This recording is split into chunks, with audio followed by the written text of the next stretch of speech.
जय श्री कृष्णा दोस्तों, स्वागत है हमारे चैनल क्विक नॉलेज में। आज हम आपको सुनाने जा रहे हैं माघ शुक्ल पक्ष की जया एकादशी व्रत कथा, जो भगवान विष्णु की कृपा प्राप्त करने और पिशाच जैसी दुखद योनियों से मुक्ति पाने का सबसे सरल मार्ग बताती है। तो आइए बिना किसी विलंब के इस दिव्य कथा को सुनते हैं और इसका महत्व समझते हैं। देवराज इंद्र स्वर्ग में राज करते थे और अन्य सब देवगण सुख पूर्वक स्वर्ग में रहते थे। एक समय इंद्र अपनी इच्छा अनुसार नंदन वन में अप्सराओं के साथ विहार कर रहे थे और गंधर्व गान कर रहे थे। उन गंधर्वों में प्रसिद्ध पुष्पदंत तथा उसकी कन्या पुष्पवती और चित्रसेन तथा उसकी स्त्री मालिनी भी उपस्थित थी। साथ ही मालिनी का पुत्र पुष्पवान और उसका पुत्र माल्यवान भी उपस्थित थे। पुष्पवती गंधर्व कन्या माल्यवान को देखकर उस पर मोहित हो गई और माल्यवान पर कामबाण चलाने लगी। उसने अपने रूप, लावण्य और हाव भाव से माल्यवान को वश में कर लिया। हे राजन, वह पुष्पवती अत्यंत सुंदर थी। अब वे इंद्र को प्रसन्न करने के लिए गान करने लगे, परंतु परस्पर मोहित हो जाने के कारण उनका चित्त भ्रमित हो गया था। इनके ठीक प्रकार न गाने तथा स्वर ताल ठीक नहीं होने से इंद्र इनके प्रेम को समझ गया और उन्होंने इसमें अपना अपमान समझकर उनको श्राप दे दिया। इंद्र ने कहा, हे मूर्खों, तुमने मेरी आज्ञा का उल्लंघन किया है, इसलिए तुम्हारा धिक्कार है। अब तुम दोनों स्त्री पुरुष के रूप में मृत्यु लोक में जाकर पिशाच रूप धारण करो और अपने कर्म का फल भोगो।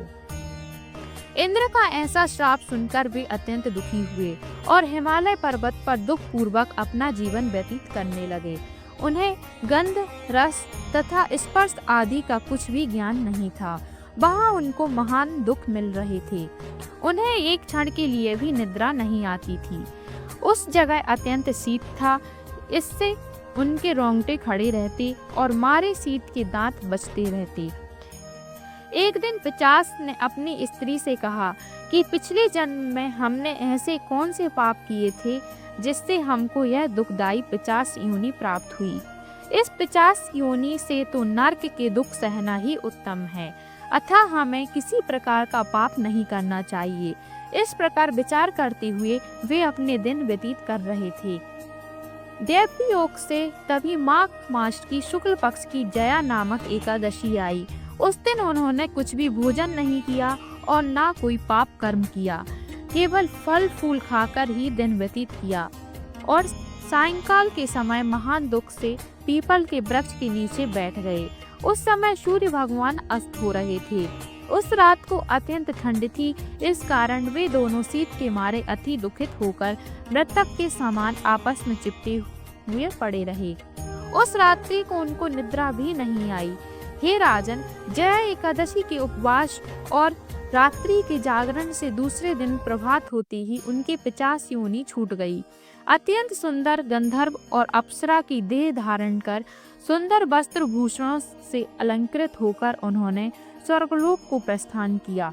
उस समय आकाश में देवता उनकी स्तुति करते हुए पुष्प वर्षा करने लगे। स्वर्गलोक में जाकर इन दोनों ने देवराज इंद्र को प्रणाम किया। इंद्र इनको पहले रूप में देखकर अत्यंत आश्चर्यचकित हुआ और पूछने लगे कि तुमने अपनी पिशाच योनि से किस तरह छुटकारा पाया, सो सब बतलाओ। माल्यवान बोले कि हे देवेंद्र, भगवान विष्णु की कृपा और जया एकादशी के व्रत के प्रभाव से ही हमारी पिशाच देह छूटी है। तब इंद्र बोले कि हे माल्यवान, भगवान की कृपा और एकादशी का व्रत करने से न केवल तुम्हारी पिशाच योनि छूट गई, वरन हम लोगों की भी बंधनीय हो गए, क्योंकि विष्णु और शिव के भक्त हम लोगों के बंधनीय हैं। अतः आप धन्य हैं। अब आप पुष्पवती के साथ जाकर विहार करो।